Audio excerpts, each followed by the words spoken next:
Je remercie l'agence numérique 64 de m'avoir invité aujourd'hui, c'est un grand plaisir.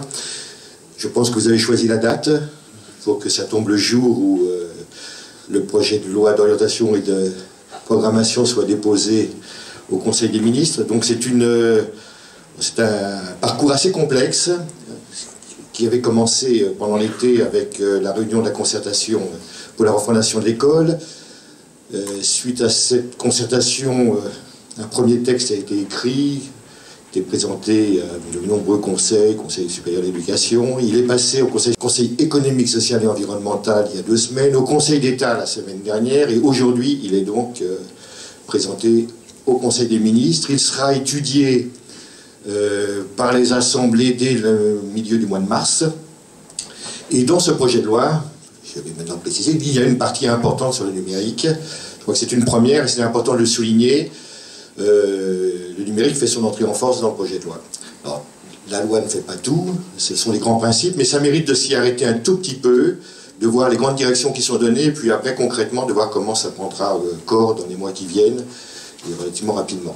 Le premier point qui me semble très indicatif, c'est qu'à un niveau important de la loi, l'article 4, c'est-à-dire dès le début, la formation et l'éducation aux médias et la formation aux ressources et aux outils du numérique est induite, ce qui est un point important. Et à plusieurs reprises, l'éducation aux médias, et en particulier l'éducation aux médias et au numérique, est citée dans le projet de loi.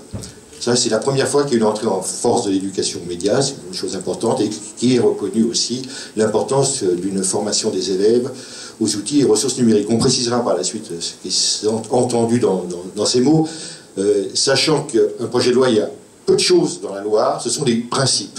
Et tout ce qui n'est pas du principe, le Conseil d'État l'enlève. Donc c'est vraiment très concentré, ce sont les grandes orientations.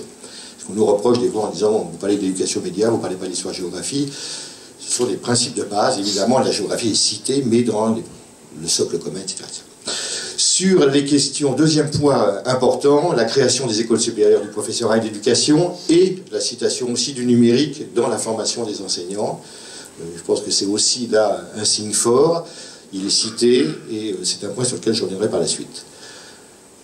Un point, et je suis heureux d'être ici aujourd'hui, parce qu'il démontre aussi l'importance de ce sujet, c'est une clarification des rôles entre les collectivités territoriales et l'État sur les équipements des établissements scolaires. Donc ça a été demandé depuis très longtemps qu'on clarifie les questions de la maintenance, qu'on sache qui fait quoi. Le texte de loi le clarifie, tout le monde le reconnaît, évidemment ça a des conséquences budgétaires, etc., qui ne sont pas dans le texte de loi, mais en tous les cas il est clarifié que tout ce qui relève aujourd'hui de l'équipement et de la maintenance de cet équipement reviendra pour les collèges et lycées, j'insiste sur ce point, aux collectivités territoriales, conseils généraux pour les collèges, conseils régionaux pour les lycées. Il n'y a pas de modification pour les municipalités qui étaient en charge de ces équipements préalablement. L'État, revenant à l'État, tout ce qui touche le contenu, les ressources pédagogiques, et là aussi les ressources et la maintenance de ces ressources. Ce point-là, évidemment, tous ces points, ce sont une proposition de loi. Ça y est, en discussion, vous imaginez derrière que chaque point est amplement discuté, négocié et soumis à l'analyse de chacun. Quatrième point, et là je pense que c'est le plus, disons, symbolique dans la loi, et ce n'est pas que du symbole, c'est la création d'un service public du numérique et de l'enseignement à distance. Donc la création de ce service public recouvrira les missions qui étaient les missions d'enseignement à distance qui étaient confiées jusqu'à là au CNED pour les éléments empêchés, mais il l'étend très largement à une offre de services aux établissements scolaires pour offrir aux établissements des offres en ligne de soutien scolaire pour les élèves, dans l'établissement, j'insiste, c'est vraiment un complément de l'offre d'enseignement, et aussi des compléments d'enseignement quand ceux-ci sont souhaités par le conseil d'administration de l'établissement. De même, dans ce service public, une partie importante est consacrée à la mise à disposition des enseignants de ressources numériques, et je reviendrai plus précisément sur ce point. Enfin, les précédents orateurs là ont insisté sur la question des droits. Alors, c'est une question qui est un peu compliquée. On l'aborde dans un des articles de la loi. C'est compliqué pour plusieurs raisons. La première, c'est que ce qui, disons, encadre l'usage des ressources dans la classe, ce sont des textes qui couvrent plus largement le droit d'auteur, donc qui relèvent plus du ministère de la Culture. Et il y a actuellement une mission spécifique au ministère de la Culture, qui a été confiée à Pierre Lescure, qui s'appelle la mission Lescure, qui doit rendre ses travaux très prochainement, et qui réfléchit à tout ce qui est le Adopi ou le post-Adopi, on verra les résultats de la mission, mais qui travaille sur ces points-là. On a cependant souhaité qu'il y ait un signe pour la partie qui nous concerne sur l'exception pédagogique. Je ne vais pas rentrer dans les débats techniques, c'est quelque chose qui est très difficile puisque c'est encadré non seulement par les textes français, du ministère de la Culture, mais aussi par des textes européens, une directive européenne qui est relativement contraignante. On a lié aussi à des questions liées à la concurrence.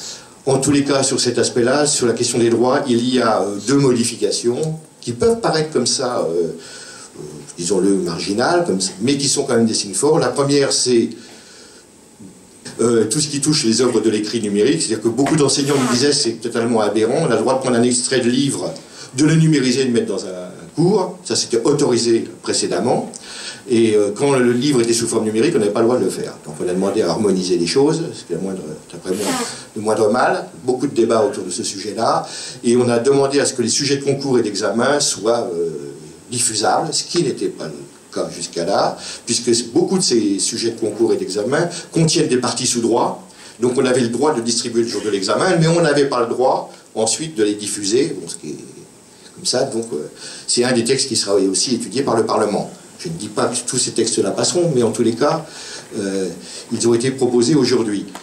Il y aura prochainement un résumé, parce que je vois Michel Chaumet dans la salle, dans le numéro d'école numérique, il y aura une analyse de ces articles qui ont été proposés.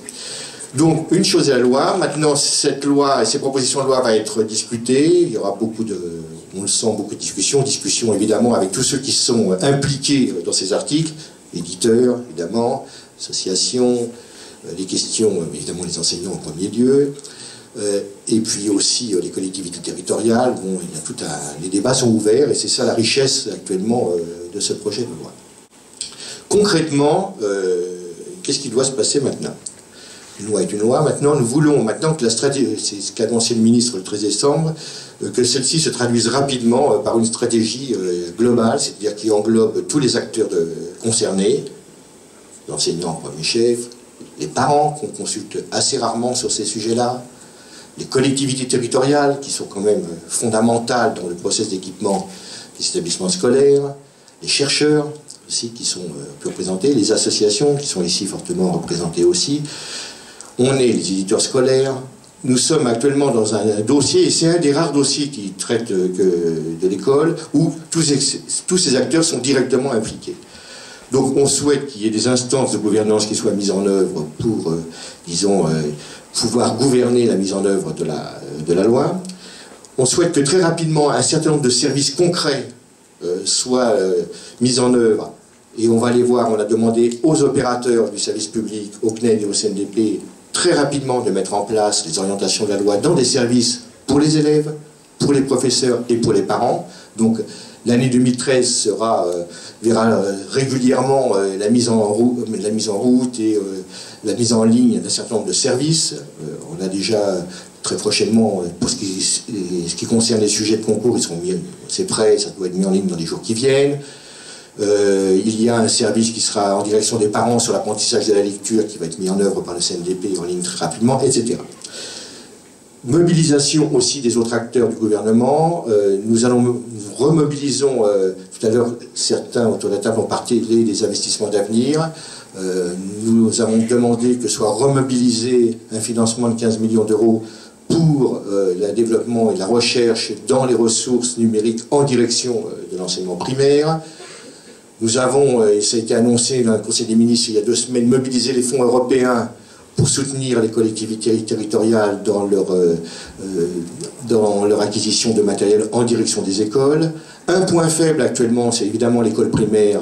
Et nous sommes en train d'étudier, avec la Caisse des dépôts avec laquelle nous avons signé une convention, les questions du déploiement du très haut débit dans les écoles en France à échéance de 2017. Ce sont des gros chantiers structurants, assez complexes, qui font que on souhaite s'inscrire aujourd'hui dans une démarche pérenne. Donc on n'est pas dans un effet d'annonce, on ne souhaite pas être dans un effet d'annonce en disant voilà on a un financement de temps pour faire telle opération, mais de se transformer dans les relations quotidiennes et dans les organismes et les rouages de l'État, toutes les actions possibles pour les inscrire dans les budgets sur la durée.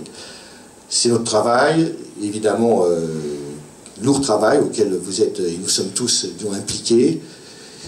Voilà, j'espère que nous pourrons faire un point comme le ministre l'a souhaité au mois de juin, puisqu'il avait souhaité que ce soit tous les 6 mois qu'il y ait un point d'avancement de ces chantiers-là en direction des collègues de l'Éducation nationale.